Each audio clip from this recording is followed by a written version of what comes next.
الحمد لله نحمده ونستعينه ونستغفره ونؤمن به ونتوكل عليه ونعوذ بالله من شرور أنفسنا ومن سيئات أعمالنا من يهده الله فلا مضل له ومن يضلله فلا هادي له ونشهد أن لا إله إلا الله وحده لا شريك له ونشهد أن سيدنا ومولانا محمدا عبده ورسوله. قال الله تبارك وتعالى في القرآن المجيد: فإذا جاءت الطامة الكبرى يوم يتذكر الإنسان ما سعى وبرزت الجحيم لمن يرى فأما من طغى وآثر الحياة الدنيا فإن الجحيم هي المأوى وأما من خاف مقام ربه ونهى النفس عن الهوى فإن الجنة هي المأوى. صدق الله العظيم وصدق رسوله النبي الكريم ونحن على ذلك لمن الشاهدين والشاكرين والحمد لله رب العالمين. میرے محترم بھائی اور بزرگوں اور دوستو، اللہ تبارک و تعالیٰ کا احسان ہے، کرم ہے، جس اللہ پاک ذات نے مجھے اور آپ کو دین اسلام کے اوپر چلنے کی توفیق نصیب فرمائی، اور اللہ کا لاکھ لاکھ احسان یہ ہے کہ اس نے ہمیں اسلام جیسی، دین جیسی، ایمان جیسی دولت سے نوازا. ہمارا جو مضمون، گزشتہ جو مضمون چل رہا تھا وہ اس بات پر چل رہا تھا کہ اللہ تبارک و تعالیٰ نے حضور صلی اللہ علیہ وسلم کو تسلی دینے کے لیے فرعون اور حضرت موسیٰ علیہ السلام کا قصہ ذکر کیا. هل اتاک حدیث موسیٰ، کہ اے محمد صلی اللہ علیہ وسلم، جو آپ کے ساتھ ابھی یہ چیزیں پیش آ رہی ہیں، جو واقعات آپ کے ساتھ پیش آ رہے ہیں، جو یہ کفار و مشرکین آپ کے ساتھ یہ حرکتیں کر رہے ہیں، یہ کفار و مشرکین جو آپ کے ساتھ ناپاک سازشیں کر رہے ہیں، آپ کے خلاف سازشیں کر رہے ہیں، تو آپ اس چیز میں مت گھبرائیے، اور آپ اس چیز کی بھی بہت زیادہ فکر لے رہے ہیں کہ یہ سب کے سب کس طریقے سے ایمان کے اندر داخل ہو جائیں اور ایمان کے اوپر چلنے والے بن جائیں. لیکن آپ کو زیادہ گھبرانے کی ضرورت نہیں ہے. حالانکہ قیامت کے دن آپ کو صرف اس بارے میں سوال کیا جائے گا کہ آپ نے ان تک بات پہنچائی تھی یا نہیں پہنچائی تھی. آگے سوال دوسرا ان سے کیا جائے گا کہ جب تمہارے پاس حق بات پہنچ چکی تھی پھر تم نے اس کو قبول کیا کیوں نہیں. تو یہ سوال ان لوگوں سے ہوگا جن کے پاس بات پہنچ گئی، اور آپ صلی اللہ علیہ وسلم کو یہاں پر تسلی دی جا رہی تھی کہ آپ کو زیادہ گھبرانے کی ضرورت نہیں ہے، پریشان ہونے کی ضرورت نہیں ہے. جو آپ کے ساتھ واقعات پیش آ رہے ہیں، آپ کے ساتھ جو معاملات پیش آ رہے ہیں، یہ کوئی نئی بات نہیں ہے، بلکہ اس سے پہلے بھی فرعون اور حضرت موسیٰ علیہ السلام کا جو واقعہ ذکر کیا گیا، اس میں آپ دیکھ سکتے ہیں کہ فرعون نے کیسے حضرت موسیٰ علیہ السلام کی دعوت کو ٹھکرایا، کیسے ان کی بات کو ٹھکرایا، کیسے ان کی بات کو نہ مانا، اور سیدھا ڈائریکٹ کیا کہا کہ انا ربکم الاعلی. لوگوں کو جمع کر کے کیا کہنے لگا کہ میں کسی مالک کو نہیں مانتا، بلکہ لوگوں کو جمع کر کے یہ کہا گیا کہ میں ہی تمہارا مالک ہوں. فرعون نے یہ بات کہی تھی کہ میں ہی تمہارا مالک ہوں. اے محمد صلی اللہ علیہ وسلم، آپ کو گھبرانے کی ضرورت نہیں ہے، آپ کو فکر کرنے کی ضرورت نہیں ہے. یہ واقعات پہلے انبیاء اکرام علیہ السلام بھی آئے ہیں، ان کے ساتھ بھی اس سے بڑے واقعات ہو چکے ہیں، اس لیے آپ کو یہاں پر گھبرانے کی ضرورت نہیں ہے. اور آگے اللہ تبارک و تعالی نے کچھ نشانیاں بتائی تھی، والنہار اذا تجلی، جیسے کہ رات اور دن کے بارے میں ہے، رات اور آسمان اور زمین کے بارے میں، اور زمین سے جو غلہ اگتا ہے اس کے بارے میں، آسمان سے جو بارش گرتی ہے اس کے بارے میں، چاند اور سورج کے بارے میں. رفع سمکها فسواها واغطش لیلها واخرج ضحاها والارض بعد ذلك دحاها اخرج منها ماءها ومرعاها والجبال ارساها متاعا لكم ولانعامكم. یہ جتنی تمہیں نعمتیں عطا کی گئی ہے، کیا تم ان نعمتوں کے اوپر بھی کبھی غور و فکر نہیں کرتے کہ یہ نعمتیں کہاں سے آئی ہیں؟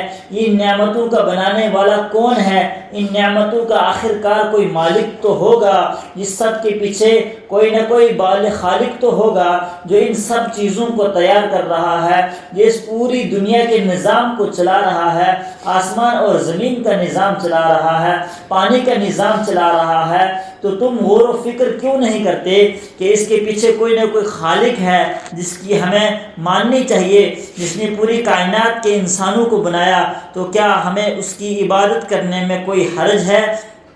آگے اللہ تبارک و تعالیٰ نے ارشاد فرمایا فَإِذَا جَاءَتِ الطَّامَّةُ الْكُبْرَى ہے، اور وہ وقت بھی آ جائے گا، پھر جب آئے گی وہ بڑا ہنگامہ ہے۔ کون سا ہنگامہ؟ يَوْمَ يَتَذَكَّرُ الْإِنسَانُ مَا سَعَى، جس دن یاد کرے گا انسان جو اس نے کمایا ہے۔ کون سا ہنگامہ آئے گا؟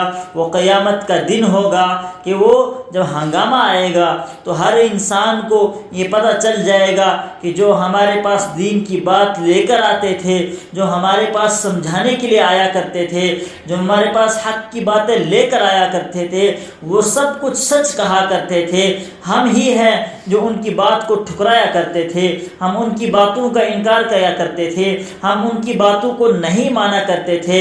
فَإِذَا جَاءَتِ الطَّامَّةُ الْكُبْرَى، جب وہ بڑا ہنگامہ آئے گا تو انسان کی آنکھیں کھلی رہ جائیں گی، انسان کے دل دہل جائیں گے، ان کو دل خوف زدہ ہو جائیں گے، اور وہ پچھتاوا ان کا شروع ہو جائے گا کہ کاش ہم نے دنیا کے اندر اللہ تبارک و تعالیٰ کے احکام کے مطابق اپنی زندگی کو بسر کیا ہوتا۔ جو ہمارے پاس دین کی دعوت لے کر آتے تھے، قرآن کی دعوت لے کر آتے تھے، کاش ہم نے ان کی بات مان لی ہوتی۔ پھر یوم یتذکر الانسان، پھر انسان یاد کرے گا، اوہو کیا یاد کرے گا کہ میں نے دنیا کے اندر کیا کیا کام کیے، میں نے کتنے برے برے کام کیے۔ پھر وہ انسان کو سب کچھ یاد آئے گا، اوہو میرے پاس تو سب کچھ آیا تھا، مجھے سب کچھ بتایا گیا تھا، مجھے حق کے بارے میں سب کچھ پہچان کرائی گئی تھی، مجھے دین کے بارے میں سب کچھ سمجھایا گیا تھا، مجھے نماز کے بارے میں سب کچھ بتلایا گیا تھا، مجھے نبی کے بارے میں سب کچھ بتلایا گیا تھا، مجھے وہ قبر اور حشر کے بارے میں ساری چیزوں کے بارے میں مجھے علم دیا گیا تھا۔ اس کے بعد بھی پھر میں نے اس کو نہیں مانا تھا، ان چیزوں کا انکار کیا تھا۔ پھر وہ انسان کیا کرے گا؟ یوم یتذکر الانسان ما سعی، پھر جس دن یاد کرے گا انسان جو اس نے کمایا، پھر اس کو سب چیزیں وہ یاد آئیں گی جو اس نے دنیا کے اندر کمائی تھی، چاہے اس نے دنیا کے اندر اچھے کام کیے ہوں گے وہ بھی اسے یاد آئیں گے، چاہے وہ برے کام کیے ہوں گے وہ بھی اسے یاد آئیں گے۔ اگر اس نے اللہ کے حکموں کے مطابق اپنی زندگی کو بسر کیا ہوگا تو وہ سب چیزیں اس کو یاد آئیں گی، اور اس کی دل کو تسلی دیں گی کہ نہیں، تو نے اپنے رب کے حکم کے مطابق زندگی کو بسر کی ہے۔ اور دوسری طرف جس نے اپنی زندگی کو اللہ کی نافرمانی میں گزارا ہوگا تو اس کی آنکھیں جھکی رہ رہی ہوں گی، اور اس کے دل دہل رہے ہوں گے، وہ پریشان ہوں گے کہ ہم نے جو کیا ہے اب ہمیں اس کا حساب دینا پڑے گا۔ آگے کیا فرمایا؟ وَبُرِّزَتِ الْجَحِيمُ لِمَنْ يَرَى، اور نکال ظاہر کر دے گی دوزخ کو جو چاہے دیکھے، یعنی جو دوزخ ظاہر ہو جائے گی۔ فَأَمَّا مَنْ طَغَى، سو جس نے کی ہو شرارت، یعنی دوزخ اپنے اندر اس کو سمیٹ لے گی، ہر اس شخص کو سمیٹے گی جس نے دنیا کے اندر شرارت کی۔ اور شرارت کا کیا مطلب ہے یہاں پر؟ جس نے اللہ کی نافرمانی کی ہو، وَآثَرَ الْحَيَاةَ الدُّنْيَا، اور دنیاوی زندگی کو اس نے بہتر سمجھا ہو کہ ہمیں جو اللہ نے دنیا کے اندر چند روزہ کے لیے دنیا کے اندر بھیجا ہے، جس انسان نے اس کو اپنا اصلی مقصد بنا لیا ہو، اس کے لیے کیا ہے؟ اس کے لیے اللہ نے جہنم کو تیار کر کے رکھا ہے، یعنی اس کا ٹھکانہ ہے۔ فَإِنَّ الْجَحِيمَ هِيَ الْمَأْوَى، تو سو جہنم ہی ہے تمہارا ٹھکانہ۔ جس نے دنیا کے اندر اپنی مرضی کی اور دنیا کو اپنا اصلی ٹھکانہ مان لیا، سو آئی تمہارا ٹھکانہ کیا ہے؟ فَإِنَّ الْجَحِيمَ هِيَ الْمَأْوَى، تو دوزخ جہنم تمہارا ٹھکانہ ہے۔ وَأَمَّا مَنْ خَافَ مَقَامَ رَبِّهِ وَنَهَى النَّفْسَ عَنِ الْهَوَىٰ، اور جو کوئی ڈرا ہو اپنے رب کے سامنے کھڑا ہونے سے اور روکا ہو اس نے اپنے آپ کو خواہشات نفس سے، یعنی جس نے بھی اپنے آپ کو اپنے رب سے، اپنے رب، جو بھی انسان اپنے رب کے سامنے کھڑے ہونے سے ڈرا ہو، یعنی جس طریقے سے اللہ نے اس کو حکم دیا ہو وہ اسی کے مطابق اپنی زندگی کو بسر کر رہا ہو اور اپنی خواہشات کی نفس کی اتباع نہ کر رہا ہو، وہ انسان کہاں جائے گا؟ فَإِنَّ الْجَنَّةَ هِيَ الْمَأْوَىٰ، تو اس انسان کے لیے اللہ تبارک و تعالیٰ نے اس کا ٹھکانہ کہاں پر رکھا ہے؟ جنت کے اندر اس کا ٹھکانہ رکھا ہے۔ اللہ تبارک و تعالیٰ عمل کرنے کی توفیق عطا فرمائے۔